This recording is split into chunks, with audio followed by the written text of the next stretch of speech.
चलिए बच्चों, न्यूमेरिकल दिखाते हैं। गॉस थ्योरम का एच.सी. वर्मा बुक का क्वेश्चन है, क्वेश्चन नंबर 19। बहुत बढ़िया क्वेश्चन है, very interesting question. Gauss law के एक कॉन्सेप्ट है, उस पर बेस्ड क्वेश्चन है। Page number 142, question number 19, book का नाम एच.सी.वी. इसमें क्या कहा जा रहा है इस क्वेश्चन में? One and of 10 centimeter long thread is fixed to a large vertical surface of charged non-metallic plate। यहां पे एक नॉन मेटलिक प्लेट है, ऐसे नॉन मेटलिक प्लेट माने मोटाई भी होगी, नॉन मेटलिक प्लेट है इस तरीके से। ये इसमें यहीं पर एक थ्रेड फिक्स है और ये प्लेट आपकी चार्ज है इस पर, और नॉन मेटलिक है, इसका मतलब एक ही सरफेस पे चार्ज होगा। इसमें ध्यान रखिएगा, अगर यही मेटलिक होती तो दोनों तरफ चार्ज होता, लेकिन नॉन मेटलिक है, एक ही तरफ चार्ज होगा। यहाँ थ्रेड लटका दिया गया है, इसकी लंबाई हम L मान ले रहे हैं। L की वैल्यू दी गई है कितना? L की वैल्यू दी गई है 10 centimetre. 10 centimetre long silk thread is fixed at a large vertical surface of charge non conducting plate and the other and is fastened with the ball having the mass।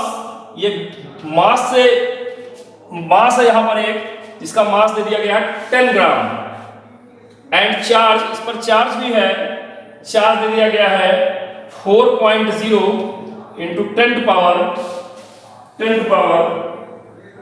Minus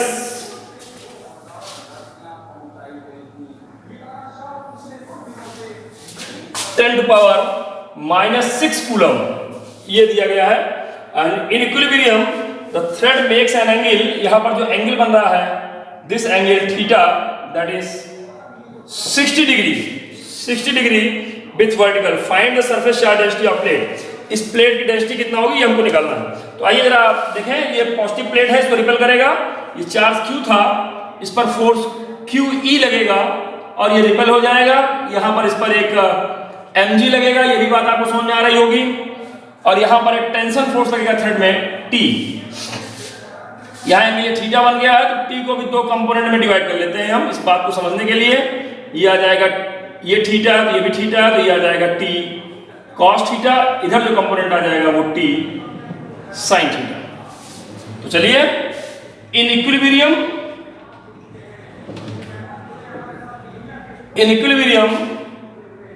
T sin theta that is equal to QE and T cos theta that is equal to mg, that is equal to mg। Equation 8, equation 2 from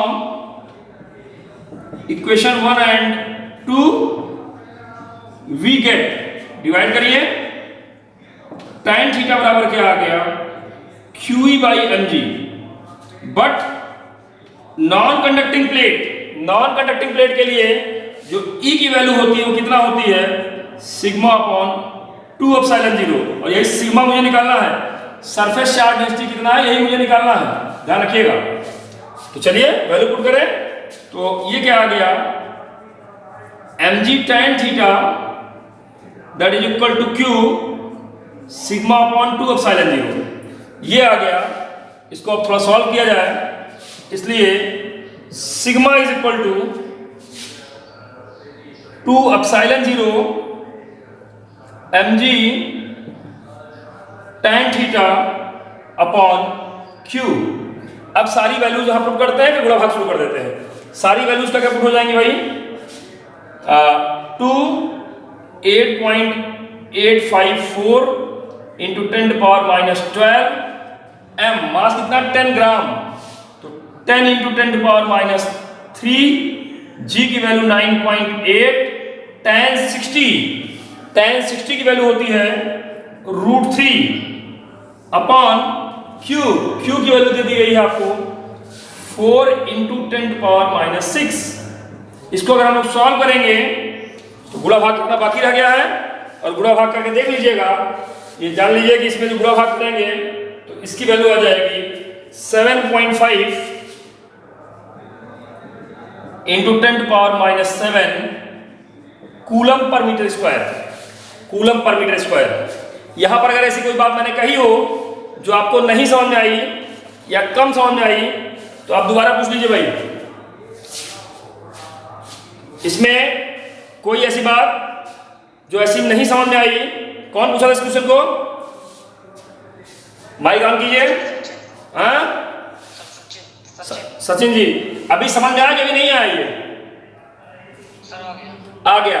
अगर यहीं पर ये insulating plate के बजाय conducting plate होता तो यहां दोनों सरफेस पे चार्ज देते, मतलब यहां सिग्मा अपॉन 2 एप्सिलॉन 0 के बजाय सिग्मा अपॉन एप्सिलॉन 0 लेना पड़ता, 2 ना लेना पड़ता, यहां 2 हट जाता, बाकी सब ऐसे ही होता। बताइए क्या नहीं समझ में आया इसमें? इस क्वेश्चन में कोई ऐसी बात जो ना समझ में आई हो? समझ में आ गई है? चलिए माइक बंद कर लीजिए। दूसरा क्वेश्चन कौन पूछ रहा था? हाँ 20वां पूछ रहे थे क्या? कौन सा पूछ रहे थे? चल 20 ना? चलिए क्वेश्चन नंबर 20 इसी में, ये 19वां क्वेश्चन था, इसमें मिटा रहा हूं। क्वेश्चन नंबर 20 देख लीजिए जरा सा। क्वेश्चन नंबर 20 इसी में क्या कह रहा है? क्वेश्चन नंबर 20 जो कि 19 से रिलेटेड है, तो 19 के साथ ही हम 20 समझते हैं।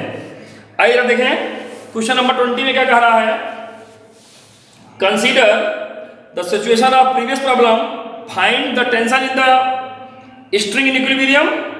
और second part, suppose the ball is slightly pushed aside and release, find the time period of small oscillation।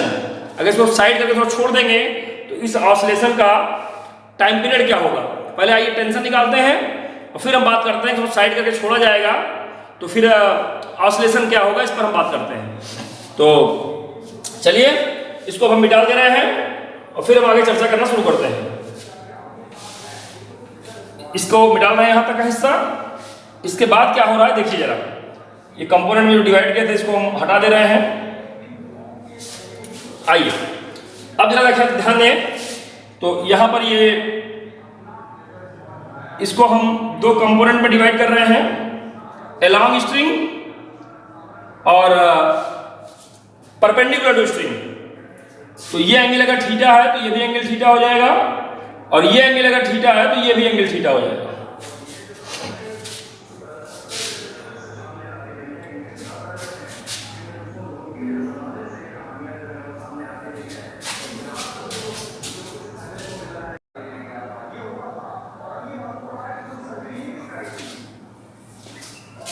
तो चलिए मैंने आपसे कहा कि ध्यान दीजिए कि ये एंगल अगर थीटा है तो ये भी थीटा हो जाएगा, और यहां पर ये एंगल आपका थीटा हो जाएगा। अब कंपोनेंट में डिवाइड करता हूं मैं अगर, तो QE का कंपोनेंट जो इधर आ जाएगा वो QE cos थीटा आ जाएगा, और इधर जो आ जाएगा वो QE sin थीटा आ जाएगा। ऐसे mg कंपोनेंट जो इस साइड आएगा अलोंग स्ट्रिंग, वो mg cos थीटा आ जाएगा, और इधर जो कंपोनेंट आ जाएगा वो mg sin थीटा आ जाएगा। तो टेंशन इन द स्ट्रिंग कितना हो जाएगा वो दिखने लगा अब आपको। टेंशन इन द स्ट्रिंग कितना हो गया, इसको मिटा दे रहे हैं। टेंशन इन द स्ट्रिंग, पहला part tension in string, tension in string कितना आ गया, T is equal to this much, कितना QE sin theta plus mg cos theta. तो यहां पर Q की वैल्यू पता है आपको 4 × 10⁻⁻6। E की वैल्यू कितना आई थी भाई, E की वैल्यू सिग्मा के साथ 7.4 × 10⁻7 अपॉन 2, अब साइलेंट 0 बोले तो 8.854 × 10⁻12। साइन 60 डिग्री की वैल्यू कितना आई थी, √3/2 प्लस mg, m की वैल्यू 10 × 10⁻³ g की वैल्यू 9.8 और cos 60 की वैल्यू 1/2। इसी को अगर आप सॉल्व करेंगे तो टेंशन आप निकाल पाएंगे। मेरे समझ से बात समझ में आ गई होगी, और इसको आप सॉल्व करके देख लीजिएगा। टेंशन जो आ जाएगा वो आपका पॉइंट, आंसर जो आएगा टेंशन में उड़ा भाग करिएगा 0.20 newton. That's the value of tension we get after that calculation. यहां तक अगर कोई बात नहीं समझ में आई या कम समझ में आई बता दीजिए भी। यहां तक ऐसी कोई बात मैंने कही हो जो आपको नहीं समझ में आई या कम समझ में आई, बताइए जरा। t cos थीटा mg से भी तो आ जाएगा। क्या चीज? t cos theta mg। t cos theta mg, हाँ यहां से भी कर सकते थे इसका क्वेश्चन को आप, लेकिन हमने जानबूझ के इसको इतना लंबा किया। क्यों लंबा किया? क्योंकि अगला पार्ट जो इसका है वो इससे रिलेट होने वाला है, इसलिए।